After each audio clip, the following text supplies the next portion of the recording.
recognize the gentleman from South Carolina, Mr. Gowdy, for 5 minutes. Well, thank you, Mr. Chairman. I want to start by acknowledging progress. I think it's important that we do so. This morning we've had 9 straight Democrats talk to the FBI about emails without asking for immunity.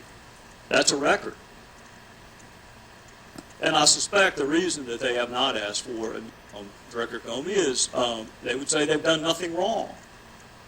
I find that interesting because that's exactly what Heather Samuelson and Cheryl Mills' attorneys said. In fact, they said it just a few days ago. And I'll quote it. The FBI considered my clients to be witnesses and nothing more. And then Ms. Mills and Ms. Samuelson's attorney said this. I think this is the most interesting part. The Justice Department assured us my clients did nothing wrong. Well, Mr. Chairman, if you're assuring subjects or targets or witnesses, whatever you want to call them, that they've done nothing wrong, it does beg the question, what are you seeking and receiving immunity from? I mean, if you've done nothing wrong, laptops don't go to the Bureau of Prisons, Mr. Chairman. People do. So the immunity was not for the laptop. The immunity was for Cheryl Mills. And if the Department of Justice says you've done nothing wrong, it does beg the question of why you are seeking or receiving immunity. And it could be, Mr. Chairman, for a couple of different, it could be for the classified information that was the genesis of the investigation. It could be for the destruction of federal records, which came from that initial investigation, or it could be both. Mr. Comey, I want to ask you this. Did the Bureau interview everyone who originated an email that ultimately went to Secretary Clinton that contained classified information? I don't think so. Nearly everyone, but not everyone. Well, you and I had a discussion the last time about intent. You and I see the statute differently. My opinion doesn't matter. Yours does. You're the head of the Bureau. But in my judgment, you read an element into the statute that does not appear on the face of the statute. And then we had a discussion about intent. So why would you not interview the originator of the email to, number one, determine whether or not that originator had a conversation with the secretary herself? A handful of people who the team decided it wasn't a smart use of resources to track down. One was a civilian in Japan, as I recall, who had forwarded something that somehow got classified as it went up, and the other were a group of low-level State Department people deployed around the world who had written things that ended up being classified. Nearly everyone was interviewed, but there was a small group that the team decided it isn't worth the resources. Well, to that extent, if you interview the overwhelming majority of the originators of the email, will you make those 302s available to Congress? Because I counted this morning 30-something 302s that we do not have. Okay. I'll go back and check. My goal is maximum transparency, consistent with our obligations under the law. I'll check on that. Well, and I appreciate it for this reason. Intent is awfully hard to prove. Very rarely do defendants announce ahead of time, I intend to commit this crime on this date. Go ahead and check the code section. I'm going to do it. That rarely happens.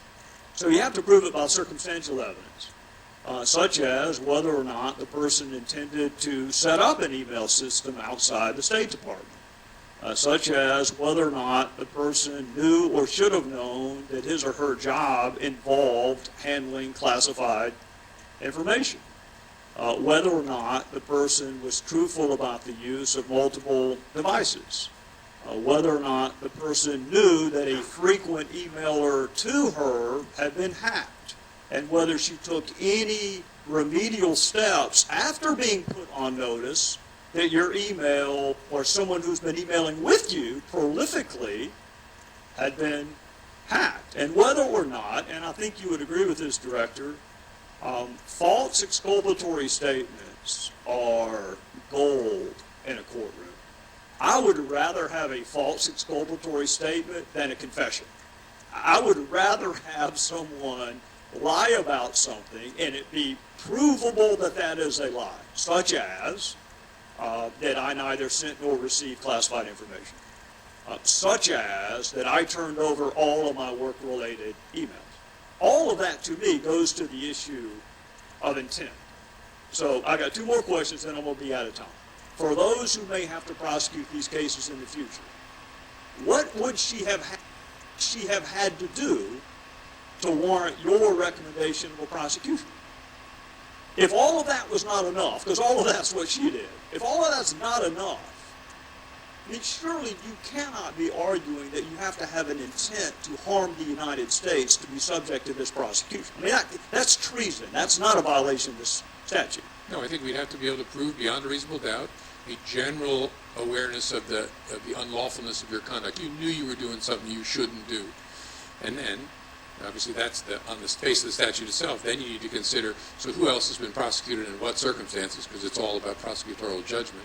But those two things would be the key questions. Can you prove that the person knew they were doing something they shouldn't do, a general criminal intent, general mens rea, but the way to treated other people similarly? The way to prove that is whether or not someone took steps to conceal or destroy what they've done. That is the best evidence you have, that they knew it was wrong, that they lied about it. It's very good evidence. Always want to look at what the subject said about their conduct. Well, there's a lot. There's a lot. If you saw her initial press conference, it all falls under the heading of false exculpatory statement. I'm out of time, Mr. Chairman, but the director did. You started off by giving us examples of things the Bureau has done. And every one of us who's worked with the FBI, that is the FBI that I know. The one that went and saved that girl in North Carolina, that is the FBI that I know. What concerns me, Director, is when you have 5 immunity agreements and no prosecution, when you are allowing witnesses who happen to be lawyers, who happen to be targets, to sit in on an interview. That is not the FBI that I used to work with. So I've been really careful to not criticize you. In fact, I said it again this morning. They wanted to know, was he gotten to? Did somebody corrupt him? No, I just disagree with you. But it's really important to me that the FBI be respected. And you got to help us understand. Because it looks to me like some things were done differently that I don't recall being done back when I used to work with them. And with that, I would yield back to the chair. Can I respond to that? Yes. I hope someday when this political craze is over, you will look back again on this, because this is the FBI you know and love. This was done by pros in the right way. That's the part I have no patience for. Sorry, sir. The chair recognizes